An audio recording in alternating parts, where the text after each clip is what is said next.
So here we have law enforcement, and he's telling you what he did when he arrived at the scene. I'm so glad to have you, Brian Buckmire. I'm sorry, I'm thinking about the trial we've been on before. New York Public Defender. Thanks for joining us today for your expert legal analysis of this trial. It's a pleasure to be here. So let me ask you this. You just heard testimony that basically they didn't have enough law enforcement. He arrives at the scene. He determines which areas are the most crucial to protect. He then identifies 3 individuals that he separates because he determines it appropriate to do so. Does that create a bias or an argument that they were picked out, including the defendant from the get-go, as having done it even if they hadn't? I'm not sure if so they are correct. You typically separate witnesses, even defense attorneys will separate witnesses to ensure that they don't have groupthink or that one person doesn't adopt another person's perspective. Or you're actually preparing more realistically for a trial. When you cross-examine one person, you say, well, when you spoke about this, were you with this group of people? And you can then infer that it's maybe groupthink. But I think the bias definitely comes if you look at his body language when he starts talking about the defendant and speaking to him and the words that he chooses to use when compared to the other two.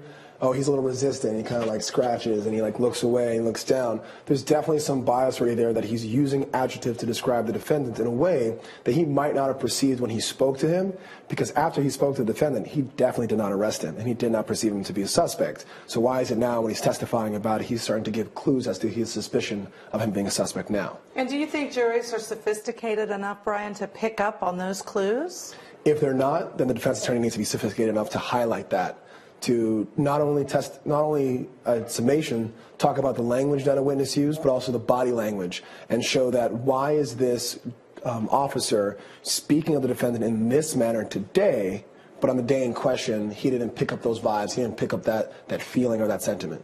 So let me ask you this. You know, when I hear this law enforcement, I find him very credible, and he's very good at telling the narrative of what happened. He's very honest. He says, you know, there were 3 of us, we went.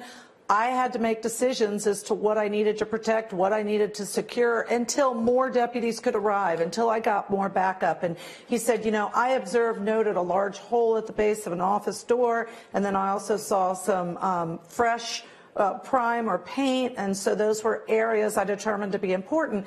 To me, this just screams reasonable doubt, because we've seen an overhead picture. It's a very large building with a warehouse with another business in it, and to know that 3 people initially got there to secure the crime scene with multiple doors, multiple exits, I mean, to me, reasonable doubt's not that difficult. How do you read it? You're a learned judge, so there's a reason why you would have a better concept of reasonable doubt than the average layperson. And I think, again, any 2 reasonable people with law degrees can have different opinions of reasonable doubt. When you bring a jury in, it gets even more dicey. Yeah, it's going to be interesting to see what they do in this case. So we're going to take a short break. Please come back as we continue to cover this trial live here on Law and Crime. All right, I'm still stuck on the fact that the size of this office building, the warehouse, we've seen the aerial view, was really just huge. And he testified that there were trees, there were areas that were wooded. You know, they did a first search to make sure that everybody was safe, or there weren't any safety issues or anybody hiding. And then they had to go back and do a second search to look for evidence in trash cans, etc. So again, Public Defender Brian Buckmire, tell me about how you feel that they did one search for safety concerns and then had to do a second search as those first responders on the scene. I think they, as officers, so let me step back before I answer that question. You can kind of plant the seed in jury selection when you talk to the jury about there being the truth, or at least what I say. I said the truth and there's everything else. Oftentimes, prosecutors and officers might make you think it's truth or lie. But you talk about being mistaken, being overwhelmed, being unsure, things of that nature. And then I think you have this officer who's testifying pretty truthfully and very well, but then you get to be able to attach back to the voir dire and say, hey, this officer's telling you the truth, but it's 3 guys in a giant place, and maybe he missed something. I mean, he's honest, he's doing his job, maybe he should have done this. I'm not saying he's a bad guy. I'm actually saying, and this is where you can kind of play this card that they don't often see from us defense attorneys, this is an upstanding officer. I wish they had put more funds into this investigation, more funds into his pension, more funds into getting officers, because then maybe we would have got the right answer. guilt beyond a reasonable doubt. And, you know, he just testified, and I think arguably this is pretty damning for the prosecution. He said, listen, we did a second search, we looked through the trash cans, we looked for evidence, we didn't find anything. So now we know in terms of the prosecution's case, they didn't find anything during that second search in the warehouse on scene connecting this defendant to this crime. So we're going to take a short break. Please come back on the other side as we continue to analyze these trials live here on Law and Crime.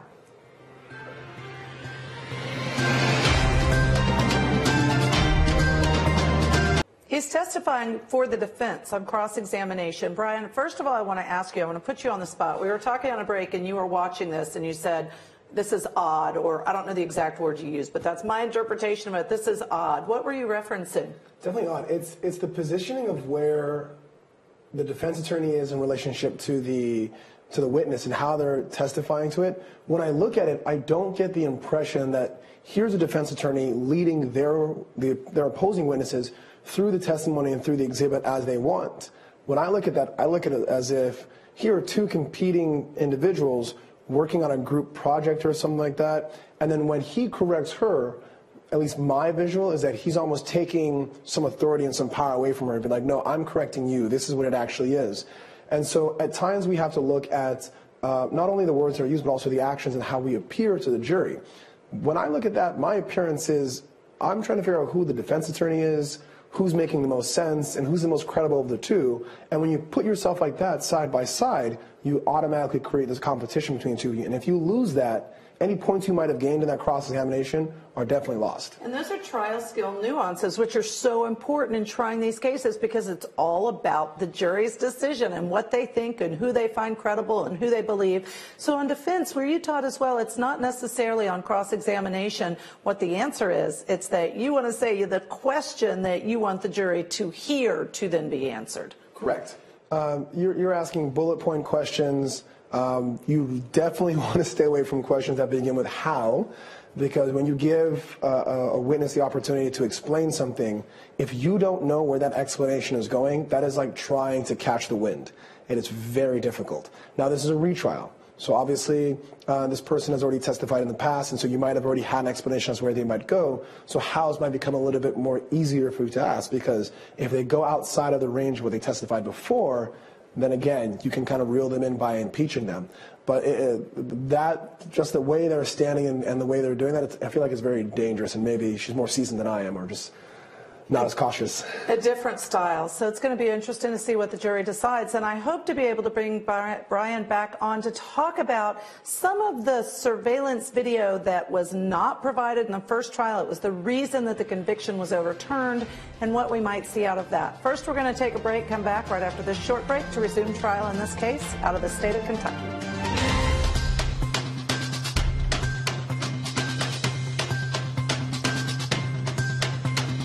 All right, so I have to talk about this with Brian Buckmire, public defender, because here's where I am with this case. Again, made-for-TV movie. It is exactly that, because he was convicted in 2014. We've talked about that. We have the surveillance video that the prosecutor did not release, did not give defense. That was the grounds to overrule the appeal. Allegedly on that surveillance video, there's an unknown man entering the plant. Now, fast forward, you have this defense attorney asking this law enforcement who was first on the scene, did you examine this door? Did you turn the knob? Did you try to open it? So, you know, I'm sure she's going to talk about all the different doors, whether or not they were examined, and why this unknown person was missed, or if this unknown person had disturbed a door. First of all, weigh in on that.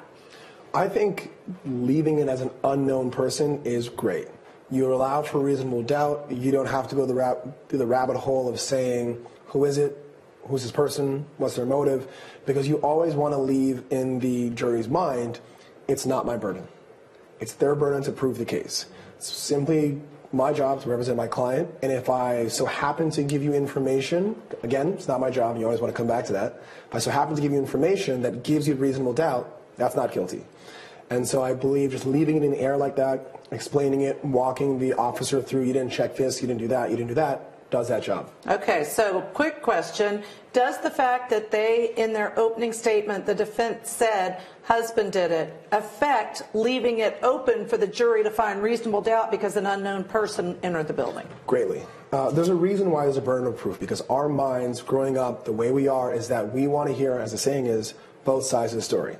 To hear only one story and say, well, this story is not enough, so I'm going to believe this other side, kind of goes contrary to what we grew up with. But now, as a defense attorney, when you say affirmatively, this is my story, and this is their story, you are competing two stories. And just in our minds, we say, okay, which story is more believable? That's what side I fall on. If your story is not believable, you lose. So has the defense boxed themselves into something that they can't prove, and therefore they're going to lose this case? We don't know. Keep watching 3 live trials here on Law and Crime you don't want to miss. We'll be right back after this very short break.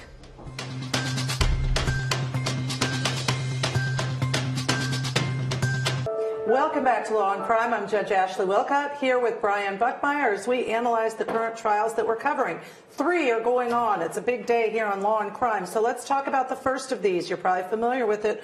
We're in day 21, and that's California versus Charles Merritt. This is the McStay family. They were brutally murdered, all 4 of them. 2 children, a 3- and a 4-year-old, Joseph and Summer McStay. Now, that case is resumed. We have trial going on. We've got different information coming out, but it's still a lot about the DNA. There was an expert yesterday who testified for the prosecution that there was no DNA on the clothing of the bodies that were found in the shallow grave. We anticipate at some point defense is probably going to present their own DNA expert who has been in the gallery yesterday and today during trial to testify that there was in fact DNA that did not match the defendant, the victims, or Dan Kavanaugh, who's someone defense has pointed the finger at. So stay tuned for that trial. Now, we also have Florida versus Russell Holbrook. Now, this is the one in which he's accused of murdering the family friend. She was found stabbed to death in her home, blunt force trauma, deceased.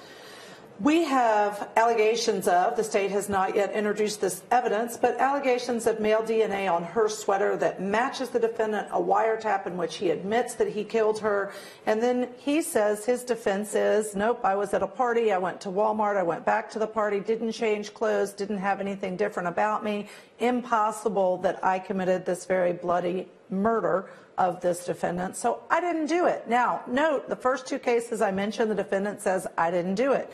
Same is true of Kentucky versus David Dooley. This is a janitor who works in a building, and a woman who went to work to do payroll on Memorial Day weekend of 2012 was found bludgeoned to death inside the office building. Michelle Mockbee, a 42-year-old woman, was the victim of this crime. He too says, I didn't do it, you've got the wrong person. Now note, he was convicted of this crime in 2014.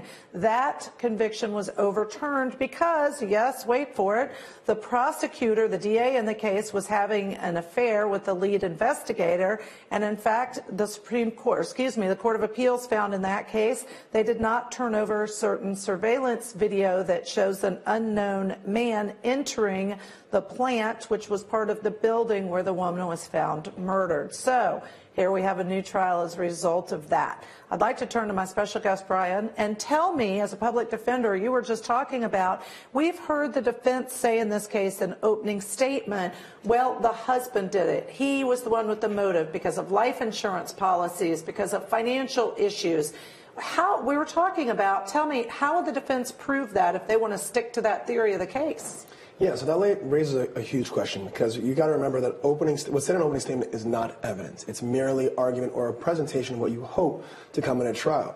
So when you hear this information about, and I ran through how much money he could have made on life insurance and how he was strapped for cash, the major question that should pop up in your mind is, how is this coming in to evidence? Who's going to testify to this? I don't believe you can get the people from the life insurance to testify because there's got to be some sort of privilege. I don't believe you're going to get a friend who said, oh, yeah, he told me that he can make this much information and this much money, because that's hearsay. It's an out-of-court statement said for the truth. The only thing I can think of is maybe you dragging him in with a subpoena, but even then he can just sit there and say, I don't know how much my life insurance is. I don't know. And again, I don't practice in Kentucky, but I know that in New York State, if you call a witness to testify to this and he says, I don't recall, or they give you a different number, you're not actually allowed to impeach them with extrinsic evidence. So you can't then go and say, well, he said, gave me one bit of information, now I'm going to go and get someone from the life insurance place to say he's wrong. So I'm very confused as to how they're going to get this in, but if they can, it makes for a good story. But if he gave statements when this happened indicating the financial problems, the amounts of life support, the life insurance policies, and if he came into court and testified differently, they could use his prior statements to impeach, correct? It depends on the state rules. I know in New York, for example, I've had a case where witness comes in and testifies and they give one answer, and then there is extrinsic evidence or exterior evidence that you can use for impeach. Typically for impeachment, and again, this might be a New York state law, and I'm hoping that Kentucky is different if he does have that wiggle room, at least for the defense attorney. But there are some laws you cannot use extrinsic evidence or testimony from another individual to impeach. You might be able to use documentation written by an officer who was there at the time, or information from the stenographer who was typing at the time of the trial. But there are some state laws, and if Kentucky is similar to New York, that might be very difficult for them. And it is interesting because in Georgia, I know you could use a prior inconsistent statement by that person. So if he gave a statement and changes his testimony, I could use that to impeach him, at least in Georgia. But the point being, it can be very specific in different states. You've got to know what that state's laws provide for. Let's return to that court hearing live and see who's testifying now. So Detective Cochran, you just heard they went through all the qualifications to find out who he is, what he does, who he works for, what he did on the date in question, which is in May of 2012. Now, let me ask you this, Brian. One of the other little pieces of information Law&Crime knows in this case is that this particular defendant, after he finishes this trial, he will be facing charges of child porn. Now, does that have anything to do with this case? Is that something a jury's going to learn about? No, the jury will not hear about it, but for maybe hearing it in the news. It should be something that's completely removed from their thought process when it comes to deliberating on this case.